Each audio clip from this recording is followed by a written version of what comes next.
Muy buenas noches, hoy es 2 de diciembre y es inevitable hacer un balance o iniciar esta mesa con un balance sobre el primer año de Enrique Peña Nieto como presidente de las y los mexicanos y como todo balance hay algo de subjetivo, pero aún así existen cifras que permiten observar la evolución que ha tenido la aprobación de la gestión de Enrique Peña Nieto.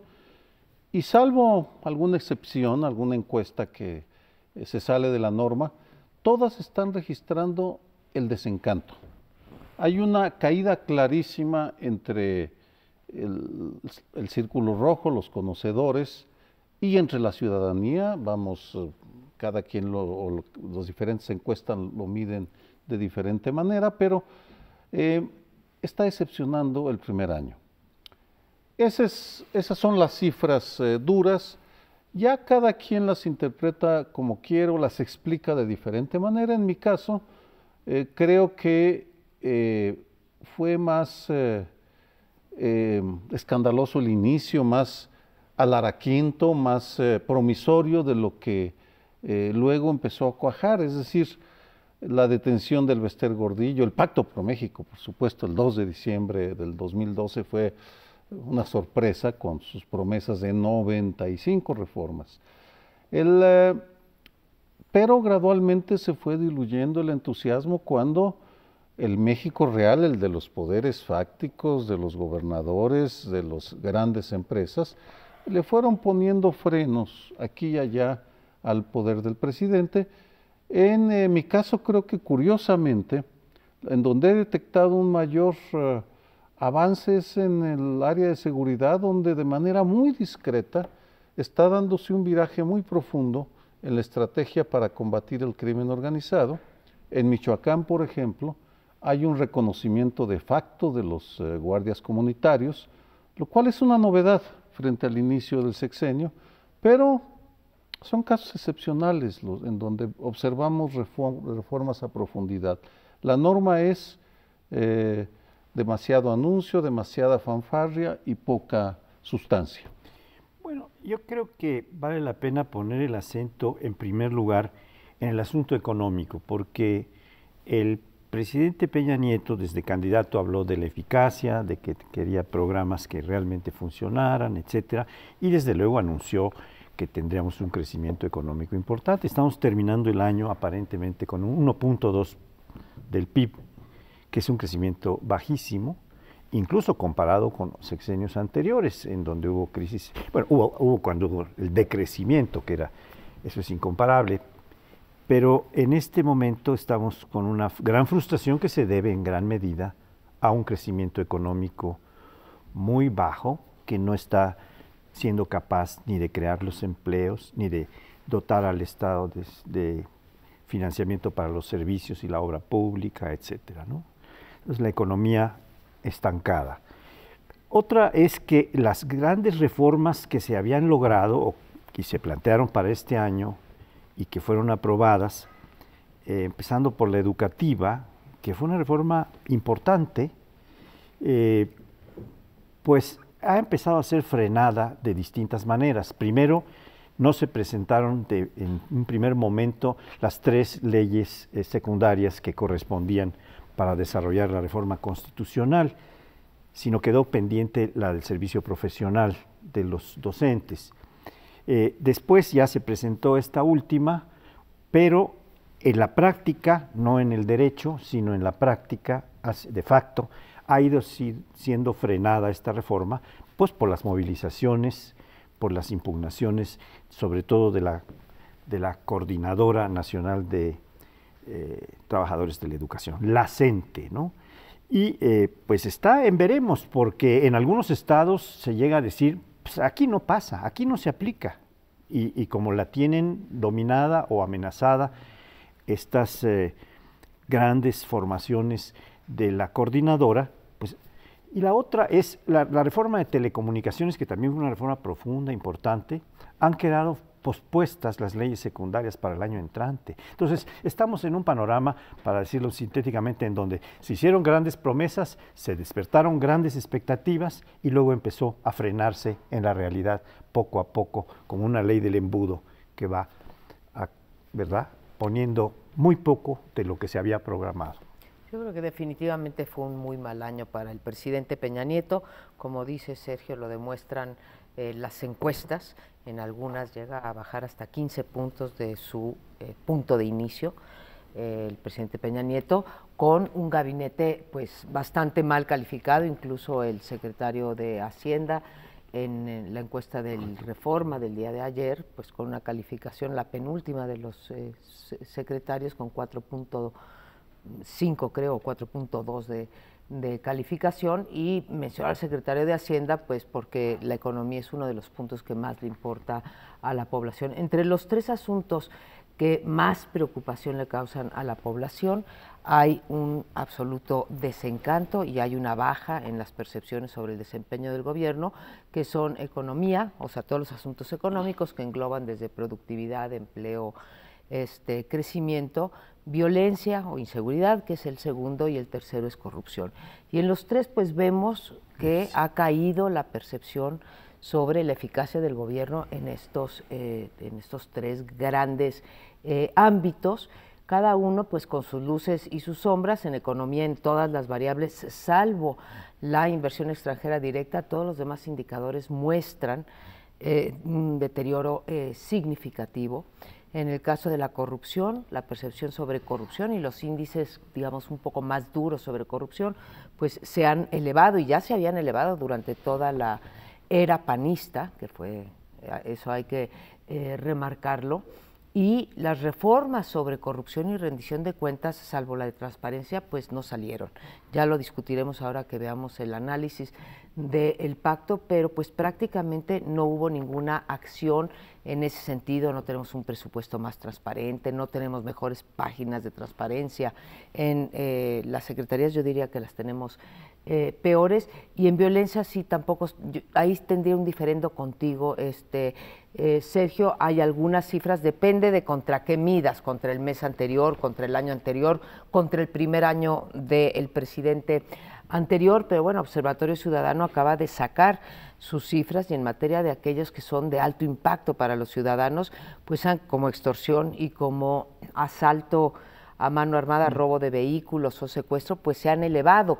Y no veo yo esta nueva estrategia. Lo mejor que veo en términos de seguridad, pues es lo que hizo o lo que está llevando a cabo, porque todavía, digamos, es una cuestión en proceso, es el programa de prevención del subsecretario Campa. Pero fuera de eso, no veo esta nueva estrategia que, vaya, yo, y además también las encuestas lo dicen, ¿no?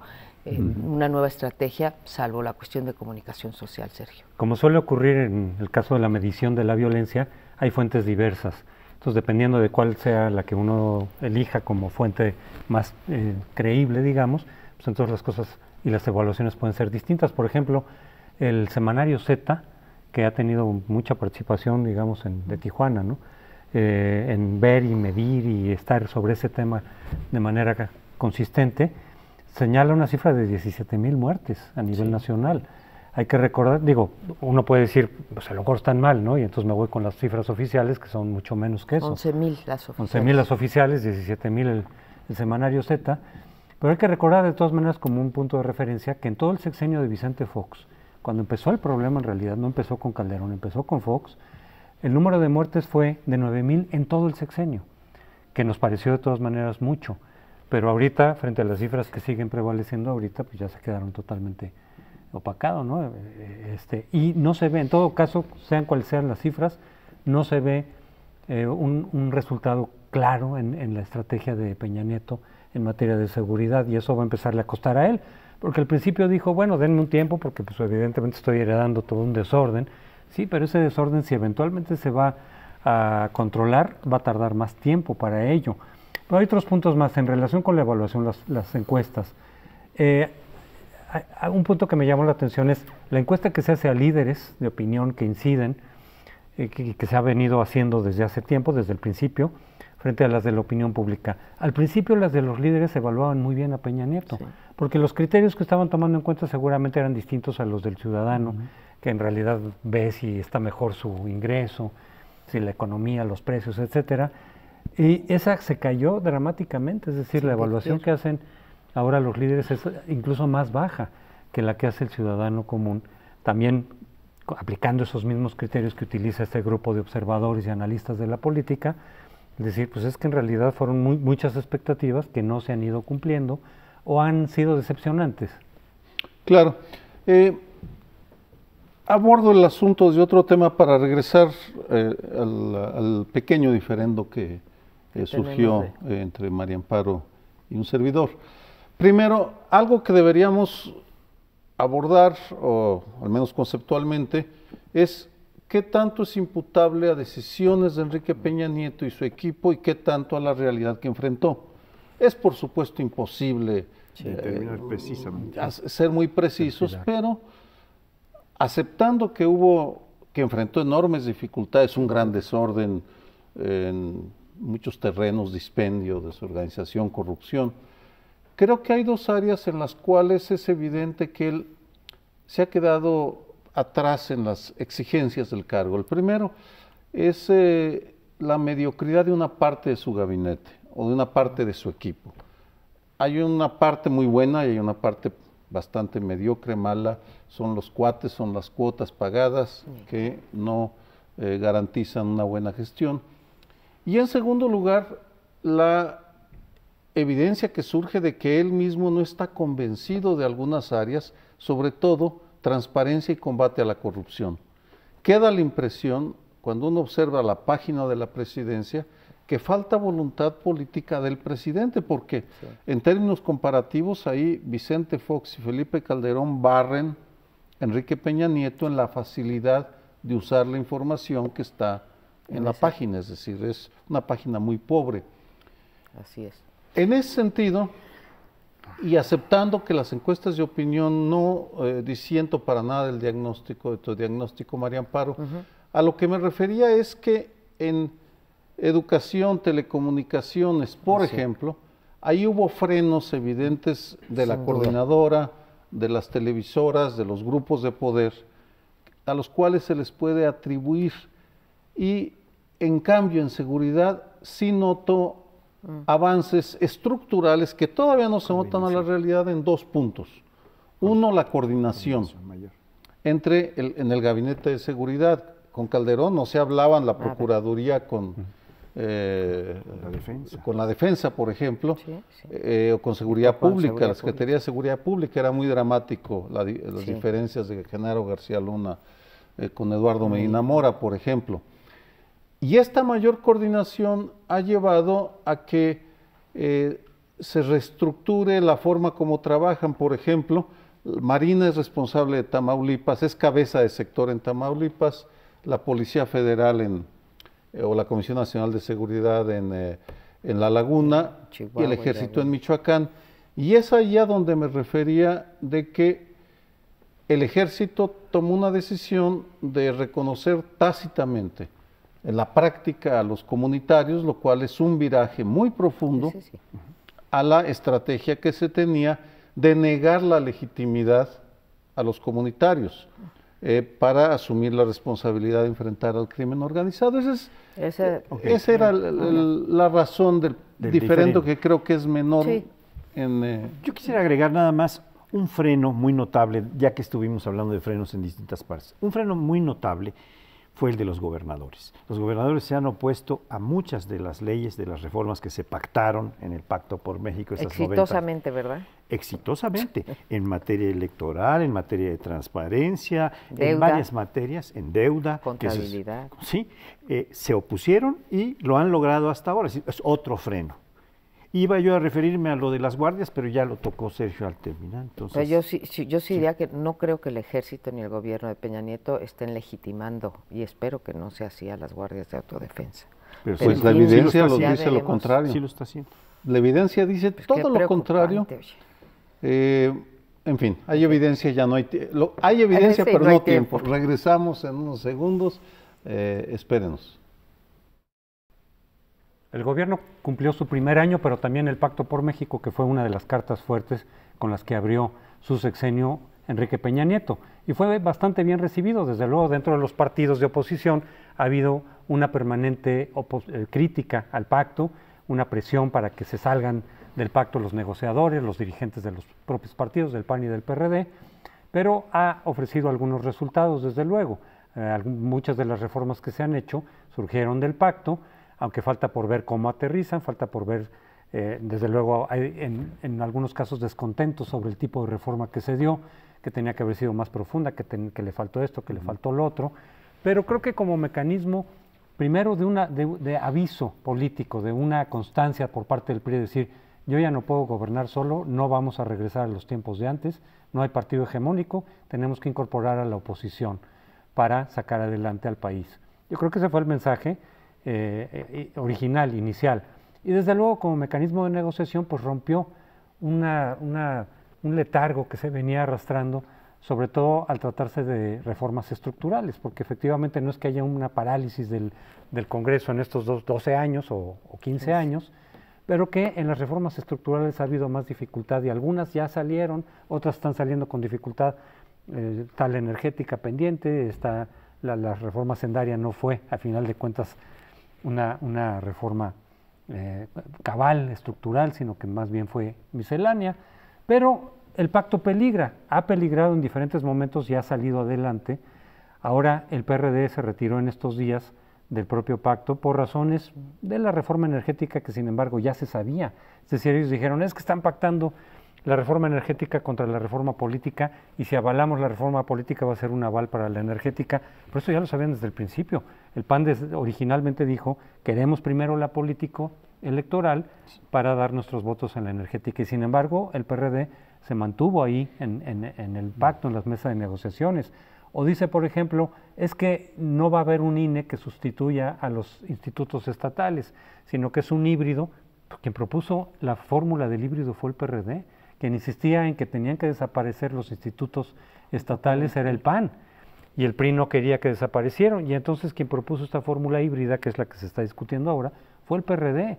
Ahora dice que no se está cumpliendo con la palabra de desaparecer a los estatales. Entonces, ¿cuáles son las razones? Dejo la pregunta abierta. ¿Cuáles son las razones de que el PRD esté saliéndose desde antes del pacto? Ya sabíamos que iba a salir con la energética, pero está saliendo desde antes y está abandonando la propia reforma política en la que se supone que iba a haber los consensos básicos. Yo creo que tienes tu razón en una cosa, o sea, el pacto es mucho más que los compromisos que se acordaron, los 95 compromisos. Podemos hacer el análisis cuantitativo y cualitativo del cumplimiento, pero creo que tuvo dos dividendos muy importantes a inicios de este sexenio. Desde luego, el primero era que teníamos un contexto en donde había un intento de deslegitimación de la llegada de Peña Nieto al poder, pues por una parte importante del electorado, que fueron los que votaron por Andrés Manuel López Obrador, y el pacto y el hecho de que el PRD se sentara en la mesa, pues le daba esta legitimidad como interlocutor al menos. Y el segundo es que, bueno, pues se aprovechó la división de los partidos internamente, la del PAN y la del PRI, y sí se sientan a la mesa y dan una idea de concordia, y empieza a permear la percepción de que los partidos políticos se pueden poner de acuerdo y pueden frenar a ciertos poderes fácticos, como decía en el primer bloque Sergio, ¿no? Por un lado la CENTE, por otro lado el monopolio televisivo, que todavía pues está por verse, como dicen ustedes, con las secundarias. Yo lo que comentaría es que el PRD me parece una cuestión contradictoria, ¿no? Acabamos de venir de su consejo, de su Congreso Nacional, en donde pasan grandes apuros para decir nos mantenemos en el pacto bajo ciertas condiciones, y después se retiran a los 3 días, con una excusa que me parece, aunque yo estoy de acuerdo con la argumentación del PRD, pero donde dicen es que nos excluyeron de la reforma política. O sea, todos sabemos que no, que estaban sentados ahí, y el punto nodal es la consulta popular sobre la reforma energética. Entonces, creo que el PRD sigue teniendo un jaloneo y que va a tener impacto, desgraciadamente, en el futuro del pacto. Pero lo que pasa en el fondo, María Amparo, ¿sí?, es que son los prolegómenos a la batalla política por la reforma energética. Absolutamente. Todos los protagonistas de esa batalla están preparándose, estamos en la víspera de que se inicie la batalla, velando armas, en dos grandes bandos. Así es. El primero, el del PRI y el PAN. Por cierto, el PRI y el PAN han dominado la orientación de casi todas las reformas desde 1988, desde que en noviembre del 88, en un desplegado firmado por Luis H. Álvarez, Diego Fernández de Ceballos, se le reconociera la legitimidad, se rompiera la unidad con el PRD, no existía el PRD, era el Frente Democrático Nacional, para combatir el fraude y se le diera la legitimidad a Salinas a cambio por resultados, de resultados democráticos. De una reforma política una electoral. reforma política, entre otras. Por tanto, son 25 años de reformas del PRI y del PAN, que son, tal vez puede uno verlas como el preparativo para la gran batalla por la energía. Y me parece que la decisión que tomó el PRD fue, no son santo de mi devoción, me parecen incongruentes, corruptos, desorganizados, pero eso es lo de menos. En el fondo, la cerrazón del PRI y del PAN para ignorar la corrupción, porque vamos, si algo está distinguiendo estos dos partidos en este momento, 2013, noviembre, diciembre, es que no quieren saber nada de la corrupción, ni la de los moches en el PAN, ni la del sindicato petrolero en Pemex. Por tanto, pues lo que estamos viendo ya es los preparativos para la batalla y la izquierda se une para dar esa batalla en las calles, en una consulta. Se inicia una etapa muy complicada, muy difícil y totalmente impredecible. Yo tengo la impresión de que el pacto había sido previsto para disolverse, al menos en la mesa de negociación, porque con esos 95 temas, pues estaba previsto para largo en cuanto a acuerdos, pero la mesa de negociación estaba prevista para disolverse o concluirse en el 2014, no me acuerdo la fecha exacta, pero el año entrante. Y mi impresión es que ahora que está terminando el año, está quedando disuelta, si no la mesa oficialmente, sí el pacto como viabilidad de negociación permanente, porque estos dividendos que inicialmente otorgó, que fueron de legitimidad, que fueron de darle crédito, o algunos dicen de concederle el beneficio de la duda a un presidente que viene llegando y que muestra una cierta capacidad importante de negociación para sacar adelante una serie de cosas, ¿no? Todo esto en los primeros, digamos, 3 meses del gobierno, pues fue un dividendo positivo en términos de balance, ¿no? Aunque siempre hubo gente que era agnóstica o no tenía. Pero creo que en este momento, con el retiro del PRD, con las divisiones dentro del PAN, que tocaremos en un momento más, porque no todos los que están en el PAN están de acuerdo que el PAN se mantenga en el pacto. Eso, claramente, por ejemplo, Javier Corral dijo, yo no firmé la iniciativa de reforma energética, la del PAN, y yo creo que hizo muy bien el PRD en retirarse, etcétera. O sea que no estamos, es excepcional, no es un asunto de una gran corriente dentro del PAN, pero hay diferencias muy fuertes, sí, ¿no?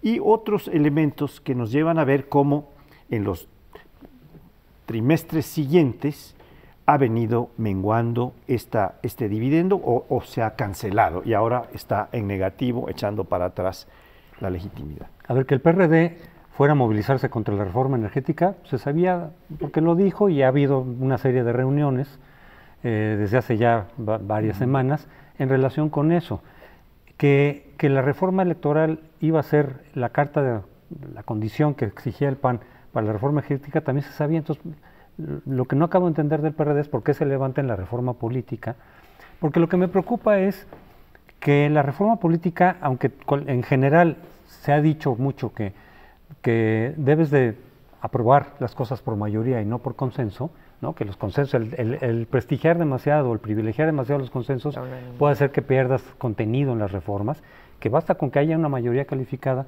A mí me parece que en el caso de las reglas que tienen que ver con la lucha por el poder, con el acceso al poder, sí deberían de buscarse los consensos, ahí sí. También el arbitraje, ¿no? Hemos visto que cuando uno de los partidos no aprueba las reformas electorales, la norma electoral, en fin, las reglas básicas del ejercicio y el acceso al poder, se generan problemas.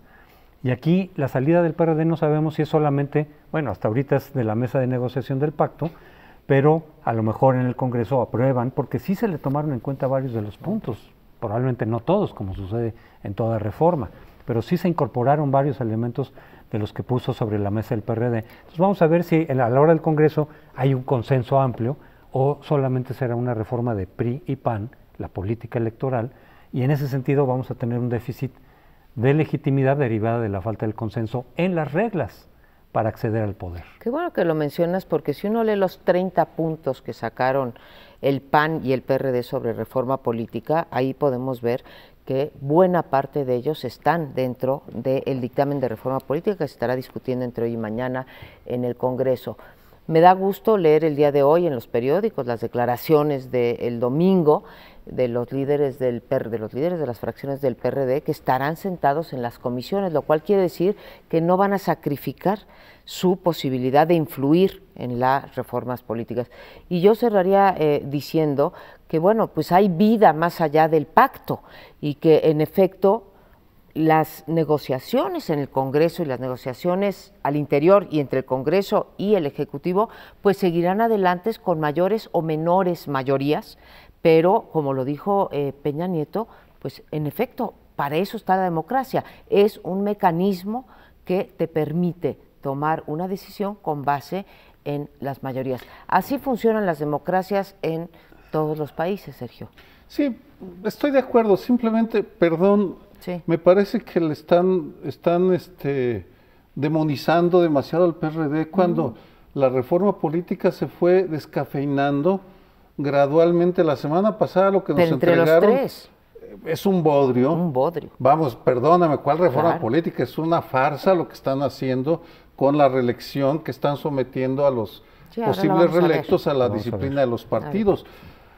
Ya creo el siguiente bloque tendremos tiempo de abordar el tema. Estoy de acuerdo con Sergio, antes sí, de es un irnos al bodrio. siguiente segmento, de que sí es una reforma muy precipitada, muy improvisada, y los contenidos son muy discutibles, pero eso lo hicieron entre los Entre tres los partidos. tres. Pues entonces responsabilicemos A los tres, desde y no luego. le carguemos la tinta a un solo No, partido. pero nadie se la Pero es está el, que cargando. es el que se está levantando de la mesa Pues y se es está levantando por el que cada- se puede perder el consenso, ¿no? Y en todo caso, Ojalá bueno, se pierda. lo seguiremos discutiendo en las siguientes semanas. Y volvemos al siguiente segmento. Mira, pues regresamos con el último comentario, porque este bloque lo queremos dedicar a la reforma política, que en efecto, como dice Sergio Aguayo, la califica de un bodrio. Aquí en el teaser le habíamos puesto pues la miscelánea política para hacer un poco un símil con la miscelánea fiscal, que no fue una reforma fiscal, digamos, integral, en donde se tomara en cuenta el federalismo fiscal, en fin, todo lo que debe llevar a una verdadera reforma fiscal, pues aquí una reforma política. Quiero comenzar diciendo que buena parte de los puntos de la reforma política se retoman de una propuesta inicial del PAN y el PRD, que firman juntos un documento que se llama el documento de los 30 puntos, y que en comisiones que acabaron de trabajar el jueves en la madrugada, o sea, ya hacia el viernes, pues fue un dictamen firmado y en donde estuvo el PRD en la mesa y, bueno, pues acordaron un conjunto de reformas que desde mi punto de vista son un bodrio, entre otras cosas, por un lado porque, digamos, pervierten algunas, como la de la reelección, ahora voy a decir por qué, y por el otro lado porque no pensaron en la sistematicidad de las diferentes partes de la reforma, ¿no? Entonces, por acá va una cuestión electoral, elevando las penas, por acá va volver a los consejeros del IFE todavía más jueces de los que son, dándoles facultades como atraer las elecciones locales, no disminuyen el costo de la democracia como nos habían prometido, y hay otras cosas que ni siquiera se toman en cuenta. Creo que esto es una corresponsabilidad, Sergio, y al auditorio se lo digo, de los tres partidos políticos, y que tan no demonizo al PAN, Sergio, digo al PRD, que me parece sensato, deberían de poner un alto y pasarse a febrero y pensar en una reforma integral de la política. Lo de la reelección es lo peor que he oído. Le quitan todo el sentido, habiéndole puesto, todavía no pasa, se lo decimos a nuestro auditorio, pero habiéndole puesto un súper candado. Si Sergio corrió por el PRD y quiere volver a correr y sus electores Tiene están que muy ser contentos con su desempeño y el PRD no le quiere dar la etiqueta partidaria, ya no se puede reelegir. Eso, sí, es mentirnos abiertamente, tomarnos el pelo a todos los ciudadanos y decir que ahora sí ya va a haber rendición de cuentas vertical entre el electorado y los representantes. Es una vergüenza que estén haciendo eso si es que pasa. Bueno, mira, en el fondo también el gran disenso tiene que ver con la consulta, porque pongamos las cosas sobre la mesa, la batalla es por la energía. Si hay reforma político-electoral es porque fue una condición para el PRI, para que se discutiera la energética. Absolutamente. Y como la estrategia de la izquierda, que se está unificando en el tema, es independientemente de las movilizaciones, las marchas que a todos ya nos tienen hartos, pero que habrá muchas marchas aquí a fin de año, así que en la capital y los estados prepárense. Parte de la estrategia era reunir las firmas que se requieren para hacer una consulta junto con las elecciones federales del 2015. Esa consulta podía derogar la reforma energética que se apruebe. El PRI y el PAN obviamente quieren tumbar la posibilidad y la izquierda quiere mantenerla. Ahí está la diferencia. Por eso se levantaron de la mesa. Esa puede ser la verdadera razón. Por eso se levantaron de la mesa, que no lo hayan planteado así, pues, claro. En fin, traen sus peleas, se la pasan peleándose entre ellos, pero yo insisto, lo que estamos viendo ya son los preparativos para la batalla por la energía, y lo político electoral es un simple pretexto para algo muchísimo más profundo que tiene que ver con la propiedad, la administración de la energía, el petróleo y la corrupción. Sin embargo, en la parte de la izquierda, dentro de la propia izquierda, no solo el PRD, sino incluyendo López Obrador, que evidentemente es un elemento fuerte en contra de la resistencia, en contra de la reforma energética, la cuestión de la consulta, que ese sí puede ser un motivo suficiente para decir, oigan señores, pues si la consulta se regula de tal manera que no se pueda aplicar, ¿no? Y sobre todo que no nos dejen aplicarla en el caso del petróleo, cuando la Constitución en principio da la cabida para que se pueda utilizar para ese tipo de reformas. Aquí la diferencia que veo dentro de la propia izquierda es que López Obrador quiere que se haga antes de la discusión de la propia reforma.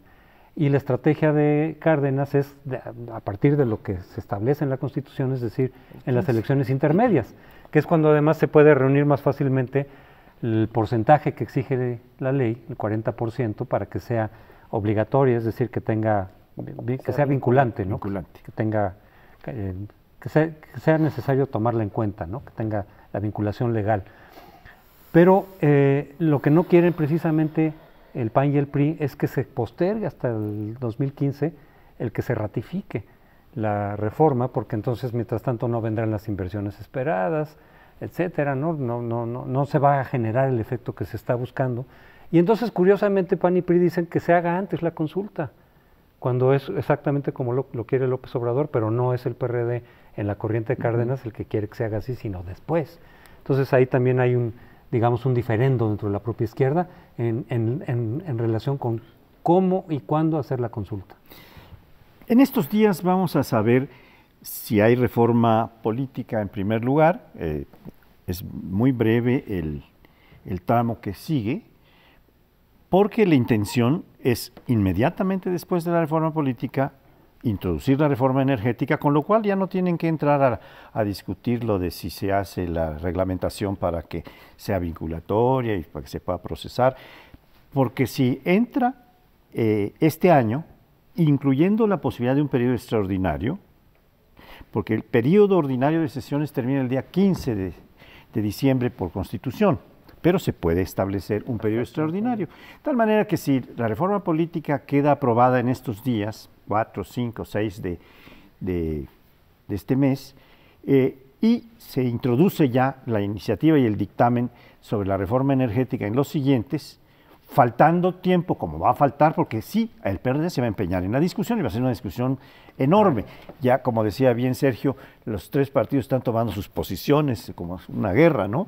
Pero puede haber un periodo extraordinario, que es lo que yo creo que están calculando a estas alturas, para poder sacar este mismo año la reforma energética, con lo cual darían al traste con el plebiscito, referéndum que se quiere hacer, tanto inmediatamente como en 2015 que plantea Cárdenas, ¿no?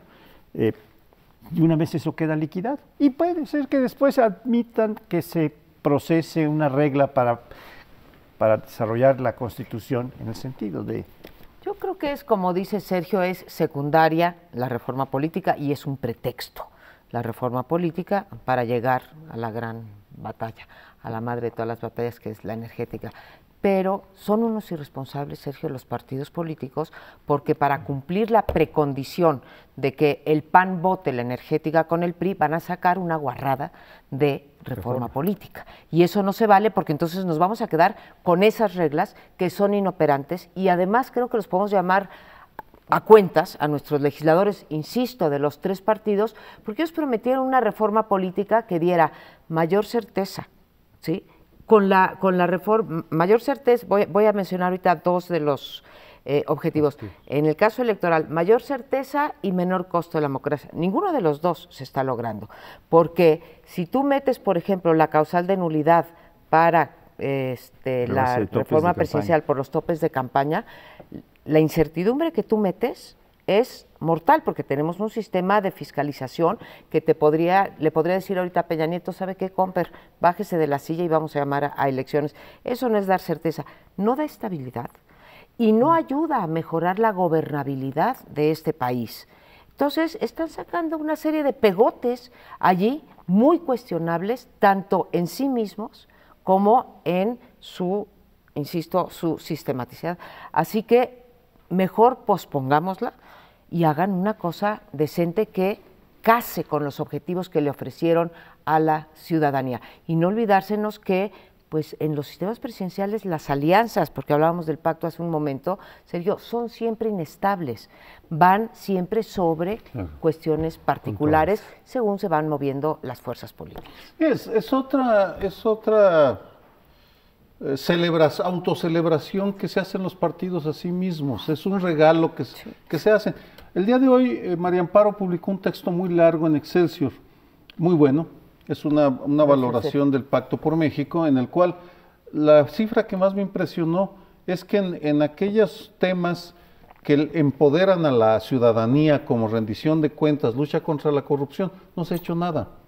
Y es, en el fondo, una continuación de el maldito momento en el cual en 1977 incorporaron a la Constitución la frase: los partidos son entidades de interés público, porque desde entonces los partidos se entronizaron y se han dedicado a legislar para mantenerse en el poder y para beneficiarse, y esta reforma político-electoral es otro paso en la misma dirección. La reelección que tanto hemos solicitado como mecanismo para romper el monopolio que tienen las burocracias partidistas de los cargos de elección popular, ahora la vuelven a... Sí, dicen, habrá reelección, pero siempre y cuando los partidos digamos que sí. Ya veo a Beto Anaya del PT, pues controlando a los suyos. ¿Quieres elegirte mi vida? Pues aquí... Te portas bien, chulo. Te portas bien. Un mochecito. Con lo cual se quita, desde luego, entonces ese instrumento para la ciudadanía de presionar y de pedir cuentas a tus representantes. Y ese espíritu de desvirtuar está en otros puntos. En la propia consulta ciudadana efectivamente podría desvirtuarse, depende de cómo lo reglamenten. Quizá ahí es en donde tiene razón el PRD para reclamar sobre el contenido o sobre el descafeinamiento de la reforma política, es decir, de los instrumentos que fueron planteados a nivel constitucional o en la reforma constitucional para dar instrumentos a los ciudadanos que le permitan pedir cuentas a la partidocracia, a la clase política, se van desvirtuando. Si la reelección queda así, desde luego que no va a servir absolutamente para nada. Hay un tema que tal vez vale la pena, hemos tocado varias veces en esta mesa, pero es el nombramiento de los consejeros, sean del INE o del IFE.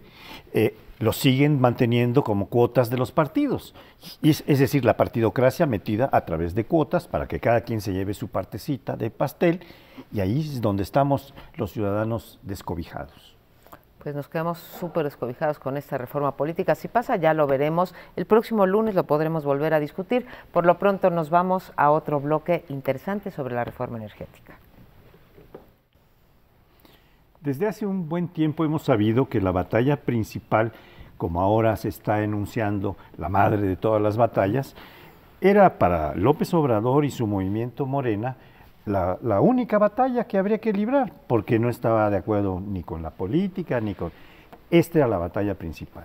El día de ayer hubo un gran mitin en el Zócalo de la Ciudad de México, uno de los muchos que ha organizado López Obrador en esa plaza, corazón, ¿verdad?, cultural, político, así como lo enunció el propio López Obrador, y dijo que primero va a haber una batalla muy fuerte, van a cercar al Senado y que él personalmente iba a estar incluido en esa batalla todo el tiempo que fuera necesario. Bien, esta es la posición más radical. Ya en el bloque anterior se decía la posición de Cárdenas es llevársela hasta 2015 para que se hiciera junto con las elecciones, una especie de referéndum. ¿Qué es lo que se hace en muchos referenda en Estados Unidos, verdad? Se llevan a las elecciones locales cuestiones de tipo administrativo o político que se van a tomar y no se tiene que hacer un gasto especial para hacer un referéndum, sino que se establece en el mismo momento de la otra boleta, en el mismo momento de la elección de los legisladores federales, que es 2015, julio de 2015, se establece otra boleta para poder, en caso de que eso quede reglamentado.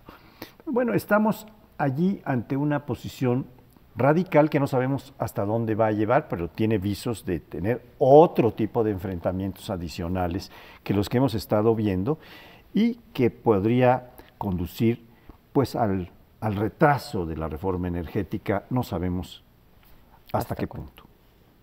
Bueno, mira, yo creo que vas a aclarar mi posición como analista y como ciudadano, y lo he pensado mucho. En 1986, México firmó una carta de intención con el Fondo Monetario Internacional y el Banco Mundial, y ahí se inician las reformas estructurales que continúan hasta nuestros días. No estoy de acuerdo con esta reforma energética, aclarando que no estoy en contra de la empresa privada ni la economía de mercado, pero el historial que tenemos de privatizaciones hechas por el Estado mexicano han redundado en perjuicios para los trabajadores y en perjuicios para la nación. Pongo un ejemplo, porque se habla de creación de empleos, se habla de beneficios, pero en el caso de la banca, que era privada, la nacionaliza José López Portillo, la privatiza Carlos Salinas, prometiendo que va a traer muy buenos empleos. En el caso de Bancomer, por ejemplo, Bancomer crea una empresa de outsourcing por la cual los empleados bancarios, que eran de los mejor pagados, han perdido sus derechos, porque no son empleados de Bancomer, por ejemplo, o de Walmart, son empleados de una empresa que le presta los servicios a Bancomer y a Walmart. Es decir, no hay ninguna garantía de que la privatización, tal como se ha hecho hasta ahora, redunde en mejores salarios, en mejores empleos. Segunda razón principal por la cual no estoy de acuerdo con esta reforma, por la cerrazón del gobierno o la nula voluntad del gobierno de Enrique Peña Nieto y de sus aliados del PAN para combatir la corrupción.